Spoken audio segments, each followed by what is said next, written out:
প্রশান্ত মহাসাগরের বিশাল নীল জলরাশি বাইরে থেকে সবকিছু স্বাভাবিকভাবেই মনে হতে পারে।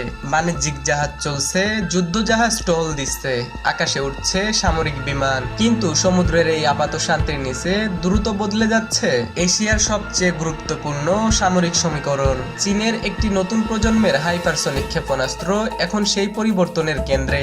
YJ-20 নামের এই অস্ত্র শুধু একটি নতুন ক্ষেপণাস্ত্র নয়, বরং চীন কিভাবে যুক্তরাষ্ট্র ও তার মিত্রদের মোকাবেলা করতে চায় তার একটি বড় ইঙ্গিত হিসেবে দেখা হচ্ছে। চীনা রাষ্ট্রীয় গণমাধ্যমে প্রকাশিত সাম্প্রতিক ভিডিওতে ডেস্ট্রয়ার থেকে YZ ক্ষেপণাস্ত্র দৃশ্য সামনে আসার পর সামরিক বিশ্লেষকদের মধ্যে নতুন করে আলোড়ন তৈরি হয়েছে। সবচেয়ে বড় চমকটি হলো YZ-20 এতদিন মূলত চীনের সবচেয়ে শক্তিশালী ডেস্ট্রয়ারের সঙ্গে সম্পর্কিত বলে মনে করা হতো, কিন্তু এখন তুলনামূলকভাবে বেশি সংখ্যায় থাকা যুদ্ধজাহাজেও এই অস্ত্রের উপস্থিতি থাকার ইঙ্গিত মিলছে। অর্থাৎ চীন হয়তো অত্যাধুনিক অস্ত্রকে সীমিত সংখ্যক অভিজাত যুদ্ধজাহাজে আটকে রাখছে না, বরং ধীরে ধীরে সেটিকে বৃহত্তর নৌবহরের সাধারণ যুদ্ধ ক্ষমতার অংশে পরিণত করছে। সামরিক ভাষায় এই পরিবর্তনের গুরুত্ব অনেক, কারণ একটি ক্ষেপণাস্ত্র যখন কয়েকটি বিশেষ যুদ্ধজাহাজে থাকে তখন তার হুমকি সীমিত, কিন্তু একই অস্ত্র যখন বহু যুদ্ধজাহাজে ছড়িয়ে যায় তখন প্রতিপক্ষকে পুরো সমুদ্রাঞ্চল নতুন করে হিসাব করতে হয়। YJ-20 নিয়ে আলোচনার কেন্দ্রে রয়েছে এর সম্ভাব্য গতি ও উড্ডয়ন পথ। প্রকাশ্য বিশ্লেষণ অনুযায়ী ক্ষেপণাস্ত্রটি মাঝপথে অত্যন্ত উচ্চ গতিতে এগিয়ে যেতে পারে এবং আক্রমণের শেষ পর্যায়ে প্রচণ্ড গতিতে নিচের দিকে নেমে আসতে পারে। এর উড্ডয়ন পথ প্রচলিত ব্যালিস্টিক ক্ষেপণাস্ত্রের মতো সম্পূর্ণ সরল ও সহজে অনুমানযোগ্য নয় বলেই দাবি করা হচ্ছে। মাঝপথের উচ্চতা ও পথের পরিবর্তন ঘটাতে পারলে প্রতিরক্ষা ব্যবস্থার জন্য আগাম হিসাব করা কঠিন হয়ে পড়বে। ফলে কয়েক হাজার কোটি ডলারের যুদ্ধ জাহাজের চারপাশে থাকা অত্যাধুনিক রাডার ও প্রতিরোধী ক্ষেপণাস্ত্র ব্যবস্থার সামনে সময়ের ব্যবধান হয়ে উঠতে পারে সবচেয়ে বড় শত্রু। তবে YZ-20 এর প্রকৃত কর্মক্ষমতা, নির্ভুলতা ও বাস্তব যুদ্ধক্ষেত্র প্রতিরোধ ভেদ করার সক্ষমতা সম্পর্কে প্রকাশ্য তথ্য সীমিত, তাই এটিকে নিশ্চিতভাবে অপ্রতিরোধ্য অস্ত্র বলা এখনই অতিরঞ্জিত হবে। তবু যুক্তরাষ্ট্রের জন্য সমস্যাটি শুধু একটি ক্ষেপণাস্ত্রের গতি নয়। চীনের দীর্ঘদিনের কৌশল ছিল প্রতিপক্ষের নৌ ও বিমান বাহিনীকে চীনের উপকূলের কাছে অবাধে প্রবেশ করতে না দেয়া।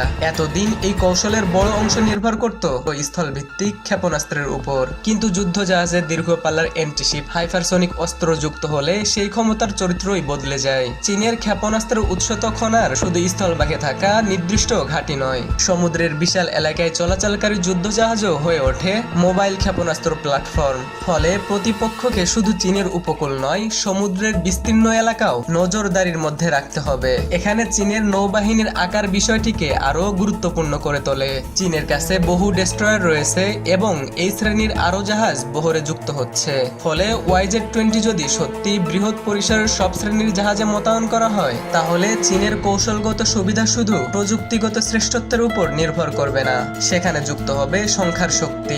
একাধিক যুদ্ধজাহাজ যদি এই সময়ে ভিন্ন ভিন্ন দিক থেকে দীর্ঘ পাল্লার ক্ষেপণাস্ত্র ছোড়ার সক্ষমতা অর্জন করে, তাহলে মার্কিন ও মিত্র নৌবহরের প্রতিরোধী ক্ষেপণাস্ত্রের মজুদ, রাডার এবং কমান্ড সিস্টেমকে একসঙ্গে বিপুল সংখ্যক লক্ষ্য মোকাবেলা করতে হতে পারে।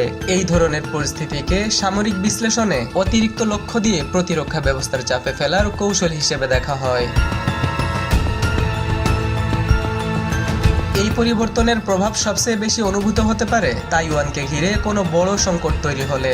এতদিন তাইওয়ানের পূর্ব দিককে তুলনামূলকভাবে নিরাপদ পশ্চাৎভূমি হিসেবে বিবেচনা করার সুযোগ ছিল, কিন্তু চীনা নৌবাহিনীর দীর্ঘপাল্লার ক্ষেপণাস্ত্রবাহী জাহাজ যদি দ্বীপটির পূর্ব দিকে বা তার আশেপাশের সমুদ্রাঞ্চলে সক্রিয়ভাবে অবস্থান করতে পারে, তাহলে তাইওয়ানের সামরিক ও বেসামরিক অবকাঠামোর জন্য হুমকির দিক বাড়বে।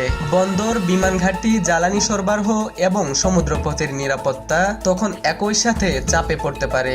সবচেয়ে গুরুত্বপূর্ণ বিষয় হলো এমন চাপ তৈরি করতে চীনকে অবিলম্বে বড় ধরনের উভচর আক্রমণ শুরু করতে হবে না। দূর থেকে সমুদ্রপথ নিয়ন্ত্রণ, জাহাজ চলাচলে বাধা এবং বিদেশি সহায়তা পৌঁছানো কঠিন করে তোলাও বড় কৌশলগত অস্ত্র হয়ে উঠতে পারে। হিমুর রহমান, নিউজ বাংলা .নিউজ, ঢাকা।